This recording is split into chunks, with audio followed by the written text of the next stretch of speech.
Tony Yoka has turned out to be the new Leon Spinks, or the new Tyrell Biggs, or the new Audley Harrison even. He's one of these Olympic gold medalists that went on to have an extremely disappointing professional career. Yoka is now 11-3 with 9 KOs, and those 3 losses have come in his last 3 fights. Yeah, he's lost 3 on the spin now, to Martin Bakole, Carlos Takam, and most recently to a guy called Ryad Murray. I'm probably butchering the name, but that's how I'm going to pronounce it. And that's who we're here to talk about today. Not Tony Yoka, but the guy who beat him most recently. Beat him on a split decision over 10.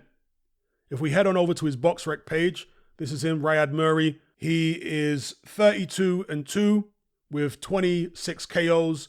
One of his losses was by stoppage. If we have a look at his opponents here, he lost to Kevin Lorena last year on a unanimous decision over 12.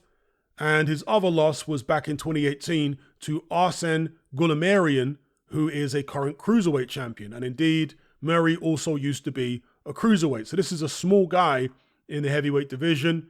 For his last fight against Tony Yoka, he weighed 229 pounds. Before that, he was 217, 216, 200, etc., etc. Now, the reason why we're talking about him is because he was apparently scheduled to face Tom Schwartz. You guys remember Tom Schwartz, who fought Tyson Fury in that farce a few years ago?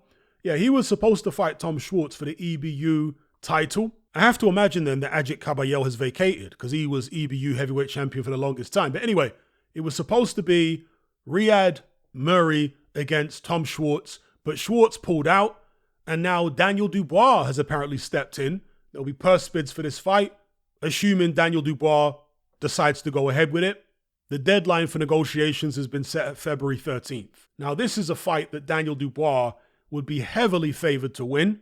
What do you guys think about it? Does this fight really serve Daniel Dubois in any way? This would be a step down for him. He fought Alexander Usyk and Jarrell Miller in his last 2 fights. On paper, at least, this guy is inferior to both of those. Certainly inferior to Usyk, but possibly to Miller as well. Would you be disappointed if Daniel Dubois went ahead and took this contest? Do you want to see him in something more meaningful? Or do you think it's okay at this stage of his career? Perhaps you think that activity is the most important thing rather than trying to fight the best quality opponent every single time.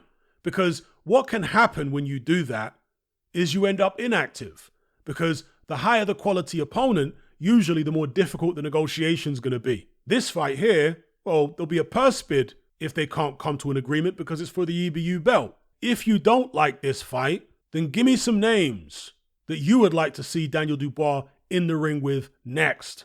Daniel Dubois is ranked number 7 by the WBC. He is ranked number 3 by the WBA. He's ranked number 5 by the IBF and number 7 by the WBO. So you look at the people above him in the WBO, you got Fabio Wardley. I'm sure a lot of people would love to see that fight. Philip Hergovich, but he's probably going to wait for his IBF shot. Jared Anderson, a lot of people would love to see that. Frank Sanchez, people would like that. Parker is fighting Zhang. AJ's fighting Ngannou, so he's tied up. Then we look at the IBF, who's ranked above Dubois. Again, Anderson is just below him, so it's still possible. Also, Frank Sanchez. Above him, you've got Parker, AJ there tied up. Hergovich. With the WBA, it's just AJ and Bakole above him. We're hearing Bakole is fighting in a final eliminator against Cassius Chaney. I'm not sure how that's happening. Has everybody else turned Martin Bakole down for that final eliminator fight? Unless it's a final eliminator for the regular belt and not the full title. If it's a final eliminator for the regular belt, who cares? But yeah, Dubois is ranked number 7 with the WBC. Above him in those rankings is Jared Anderson again. Efe Ajagba, that'd be a good fight for Daniel Dubois. Ajit Kabayel, that's a dangerous fight right now after Kabayel's last performance. Again, Frank Sanchez, Parker, and Joshua. So yeah, I'll leave it there. Let me know what you guys think.